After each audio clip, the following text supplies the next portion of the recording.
Devaya. Om Namo Bhagavate Vasudevaya.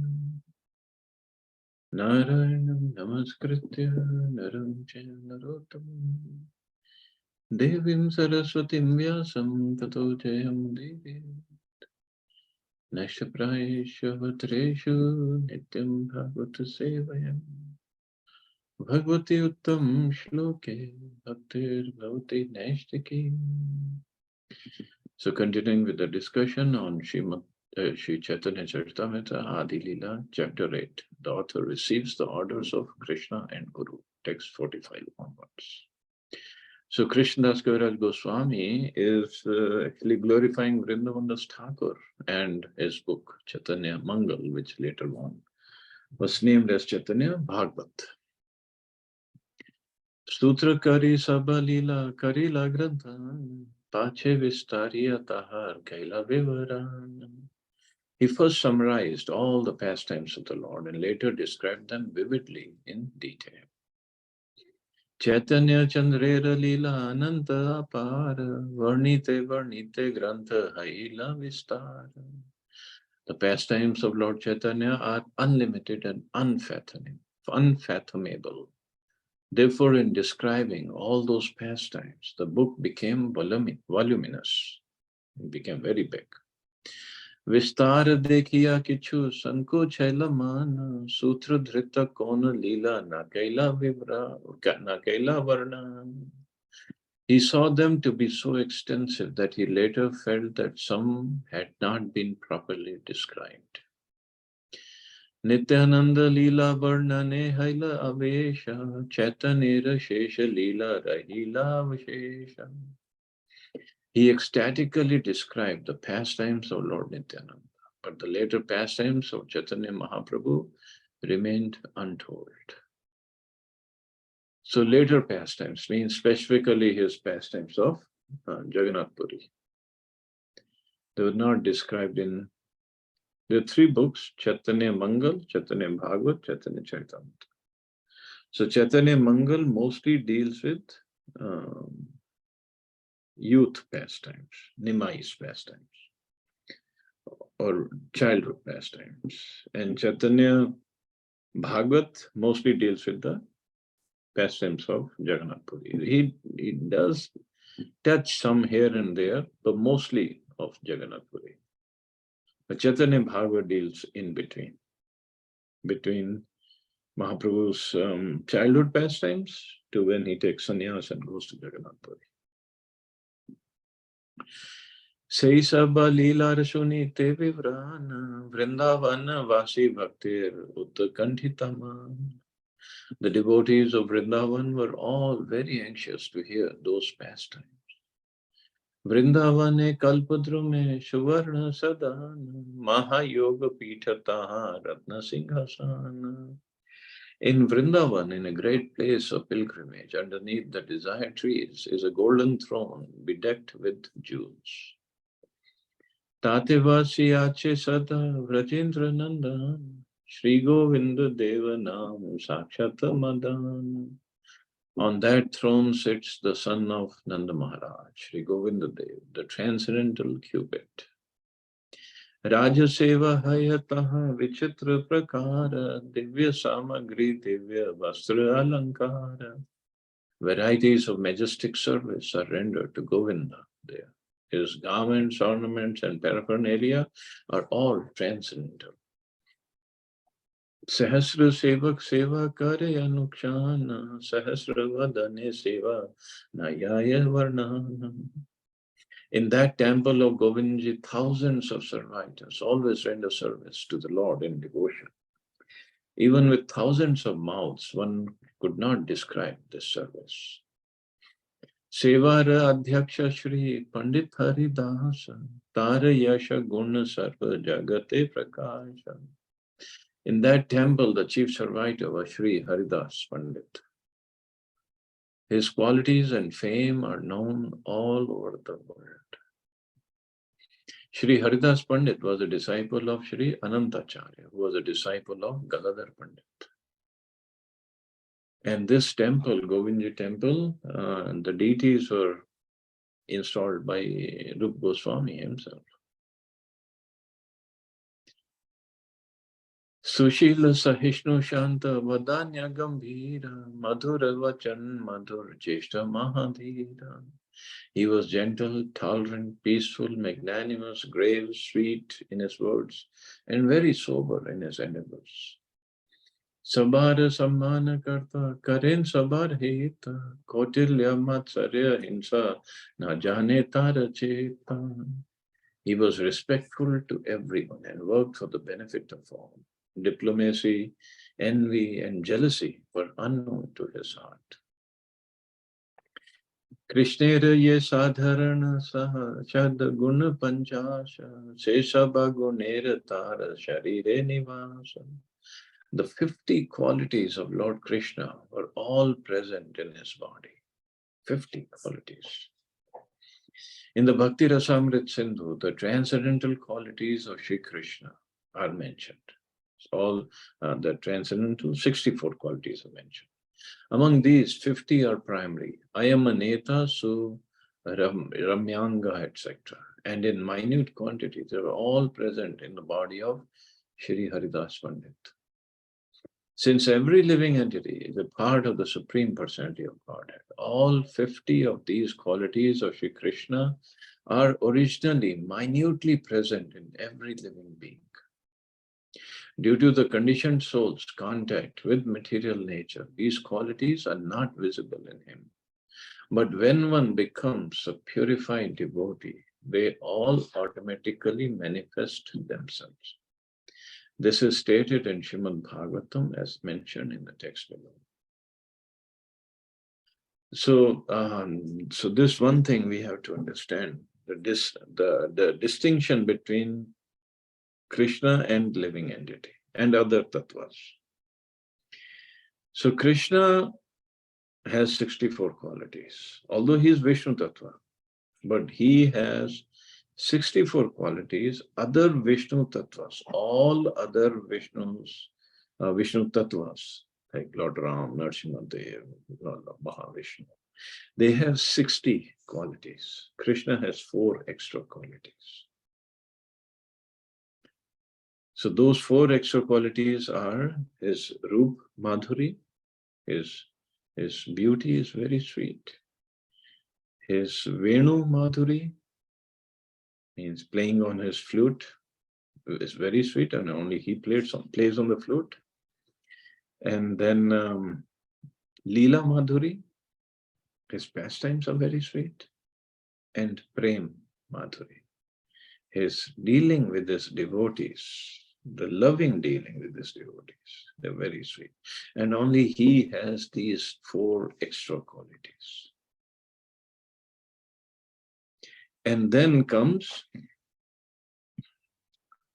so Vishnu Tattva 60, and here it is said Jiva Tattva, Shri Haridas Pandit, he had all the 50 qualities. So any Jiva, any living entity can have only up to 50 qualities to a certain extent. Right now we all have 50 qualities, but they're very in very minute number or percentage.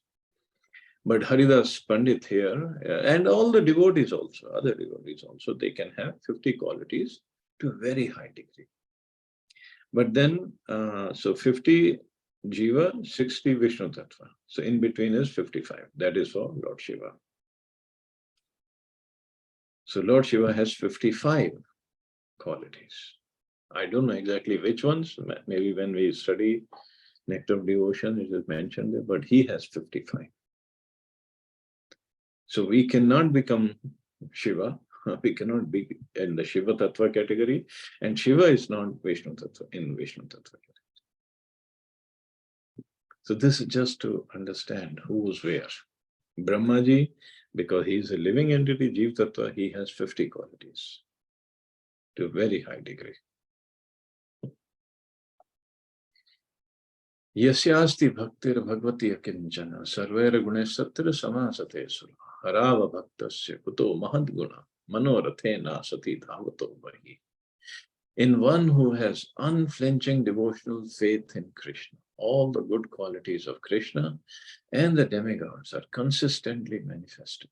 However, one who has no devotion to the Supreme Personality of Godhead has no good qualifications because he is engaged by mental concoction in material existence, which is the external feature of the Lord. So one who has unflinching devotion, faith in Krishna, all the good qualities of Krishna and demigods are consistently manifested. So bhakti brings those qualities in us,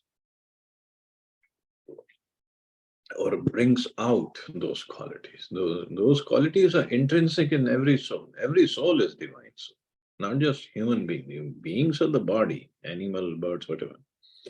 But in the I don't say liberated stage, but in Vaikuntha, in spiritual world, we had all those qualities as part of our constitutional position.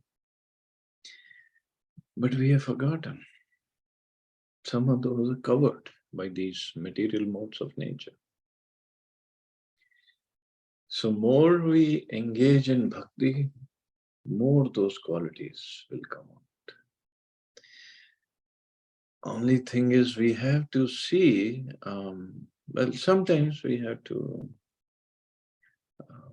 work on those, like tolerance and humility, all those wonderful qualities. Sometimes we have to work. I mean, we have to introspect. Am I being humble here? Am I being tolerant over here? So we have to see. Pandita Gosai Rishesha Ananta Acharya Krishna Prema Maya Tanu Udar Sarva Arya. Ananta Acharya was a disciple of Gadadhar Pandit. His body was always absorbed in love of God. He was magnanimous and advanced in all respects. Tahara Ananta Gun Kekaru Prakasha Tara Priya Shishya Iha Pandita Haridasa. Anantacharya was a reservoir of all good qualities. No one can estimate how great he was. Pandit Haridas was his beloved disciple. Srila Bhaktisiddhanta Saraswati Thakur writes in his Anubhasha, Sri Anantacharya is one of the eternal associates of Sri Chaitanya Mahaprabhu. Previously, during the advent of Lord Sri Krishna, Anantacharya was Sudevi, one of the 8 gopis. So Sudevi came as Anantacharya. This is stated in Gaur Ganadesh Deepika.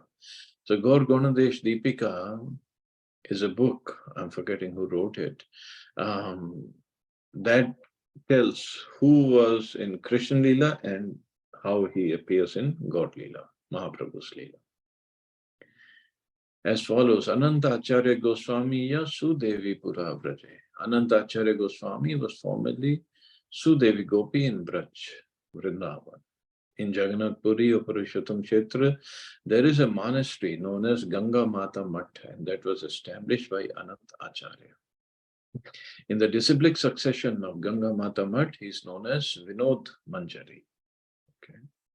One of his disciples was Haridas Pandit Goswami, who is also known as Shri Raghu Gopal and as Shri Ras Manjari. His disciple Lakshmi Priya was the maternal aunt of Ganga Mata, a princess who was the daughter of the king of Putia. Ganga Mata brought a deity of the name Shri Rasik Rai from Krishna Mishra of Jaipur and installed him in the house of Sarbhoma in Jagannath Puri. The disciple in the 5th generation after Shri Anantacharya was Shri Vanamali. In the 6th generation, Shri Bhagwan Das, who was a Bengali. In the 7th generation, Madhusudan Das, who was an Odia. In the 8th generation, Nilambar Das. In the 9th generation, Shri Narottam Das. In the 10th generation, Pitambar Das. And in the 11th, Shri Madhav Das. The disciple in the 12th generation is presently in charge of the Ganga Mata monastery. Of course, this was when Srila Prabhupada wrote Chaitanya Charitamrita commentary. So that was about, 40 years ago. So maybe a few more disciples have come in. And another thing to note here is See, Sudevi Gopi, Anantacharya was Sudevi Gopi, but all others are mentioned as Manjaris. Vinod Manjari, Sri Ras Manjari. So the point is, in Gaudiya Vaishnavism, this Manjari Bhav has been given more prominence than Gopi Bhav. No, there's a difference. Manjaris are little girls, could be 8, 9, 10 years old girls, who could go in the in the pastimes of Radha and Krishna without any interruption, because little girls can go anywhere. Who's going to stop them?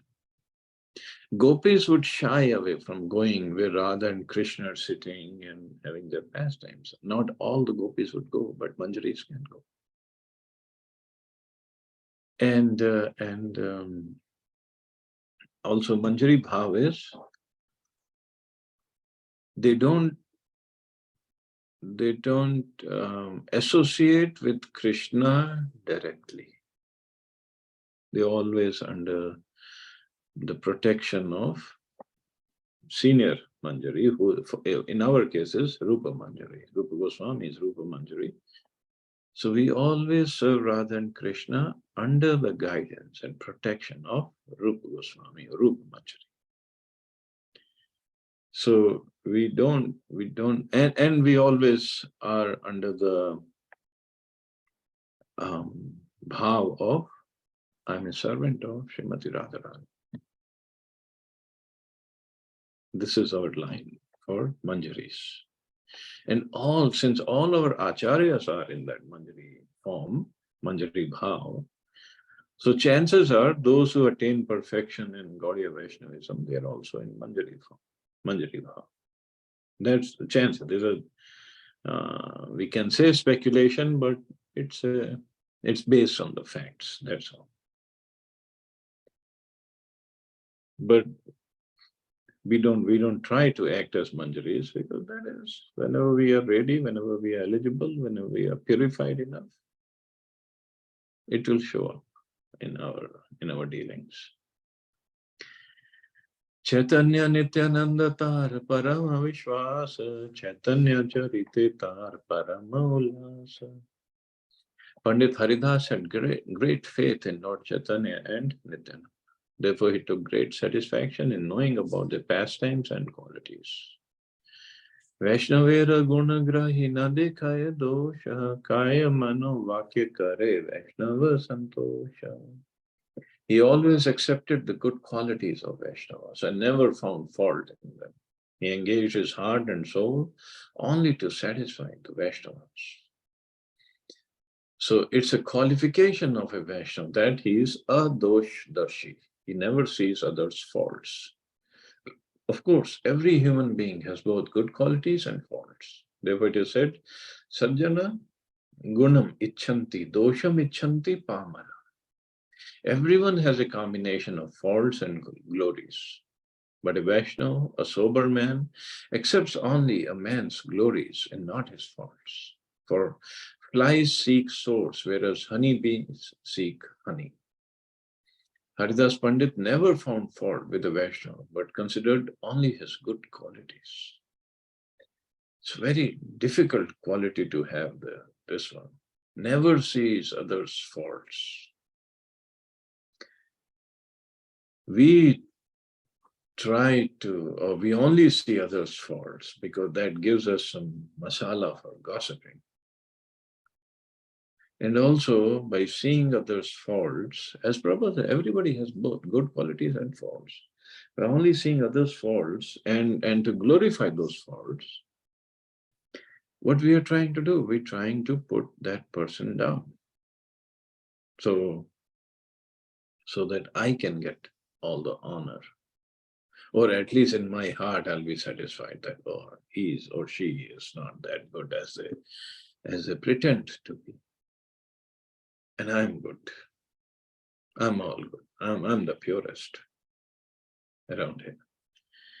It just satisfaction to my heart, but this is actually enviousness. And because of this enviousness, we've been stuck here in the material world, life after life. So rather than seeing others' faults, we have to see others' good qualities. That's like Prabhupada did. And Prabhupada saw a little spark in somebody, little spark of what particular kind of service, and he fanned that spark to make it a full-fledged fire. He didn't see the faults. If he had seen the faults, he would have gone back from New York, and that's it. Where would we all be if Prabhupada had seen the faults? But this is our problem. We only see the faults. And actually, what we see as faults in others, these are the faults in myself, in ourselves. And because those clouds cover my eyesight, and that's how I see. If I'm wearing red color glasses, I'll see everybody as red. And it's not necessarily everybody is red. It's just my glasses are covered, or my lenses are red colored. So this is basically, it's my faults, and I'm seeing through somebody else. And if I gossip about it, or spread rumors about it, or take some action against it, no, others might have faults, and if my intention is only to help that devotee, that is different thing. But if my intention is to put him down, bring him down somehow or other, then that's a problem. Big problem. But anyway, this is what goes on, and especially in a spiritual organization. In the office, colleagues, we all have faults, but we can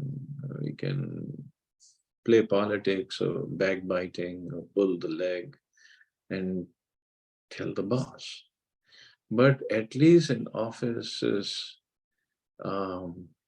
like in our office, there is a constant, continuous seminars and classes, basically on this thing that as a supervisor, one should not just listen to one person, try to find the truth. And do not encourage gossiping in the office. Do not encourage rumors. But in spiritual organization, somehow that part is missing. So people love to spread rumors. It's a bad situation for both the person and the organization, both. It doesn't help anybody. Anyway, I guess we can stop here. See anybody has any questions or comments. Hare Krishna, Prabhuji. Hare Krishna. Prabhuji, you said that Brahma is from Jivtaka because he is a material head, and so he has a lifespan. Now Shiva, you said, has 55 qualities. Now, when we talk about the Brahma, Mahesh, and Vishnu, at the time of annihilation, the Shiva does not get annihilated. No way. Lord Shiva, when the universe is dissolved, he merges back into Sadashiv. Okay. Just like but he's an expansion of a Vishnu only, in the form of an Vishnu, Mahesh, and Shiva. He's an expansion of Vishnu only, so he merges in Sadashiv. No, not in the form as Brahma, Vishnu, Mahesh. Brahma, Vishnu, Mahesh are called Guna Avatar. But Lord Vishnu expands himself as Sadashiv. Sadashiv is the personification of glance of Mahavishnu on material universes. And Sadashiva, he expands himself as Shiva in all the universes.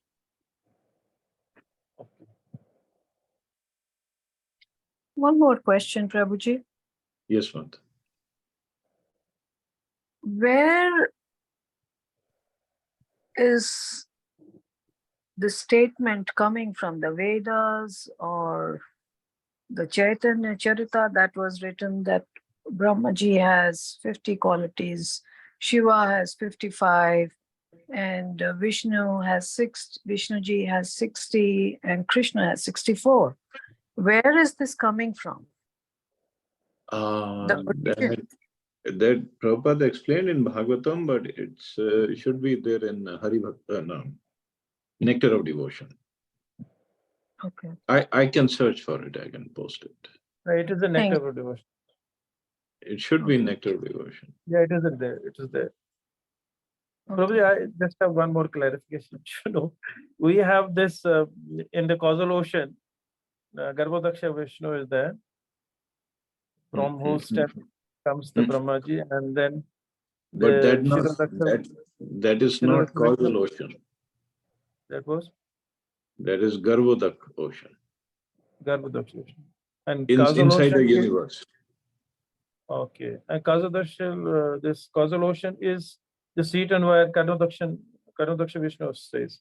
Karnadaksha or Mahavishnu, yes.